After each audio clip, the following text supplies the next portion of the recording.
যখন ঘরের মধ্যে থাকে, একাকী থাকে, মোবাইল নিয়ে থাকে, তখন সে তার মতো তৈরি হয়। আর যখন সে বাহিরের দুনিয়ার সাথে মিশে, বাহিরের মানুষের সাথে মিশে, অবশ্যই তার পিছনে মেধা বিকাশ করবে, অনেক কিছু জানতে চাবে, নতুন সম্পর্কে জানতে চাবে, এইটা কি, এটা ধরতে চাইবো, এরকম একটা কিছু। আর কিছু খাবার তাদেরকে হেল্প করবে, যারা বলে সিমের বিচি খাওয়াইতে বলি, বাদাম খাওয়াইতে বলি, কথা কি বুঝতে পারছেন? আমরা কলা খাওয়াইতে বলি, ঠিক আছে? এগুলো মানুষের মেধা বিকাশে হেল্প করে। দুধ খাওয়াইতে বলি, ডিমের কুসুমে কলিন থাকে, কলিন, যেটা ব্রেন খুলে।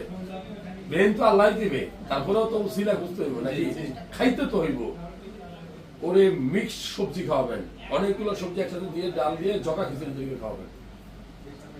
ওকে, কথা কি বুঝতে পারছো? এর জন্য বাদাম, সিমের বিচি, কলা এবং ডিমের কুসুম খুব গুরুত্বপূর্ণ। আর বাচ্চাদের সাথে মিশতে দেবে। আমি তোমার বলতে এই কথা দিলাম না, কোনো ওষুধ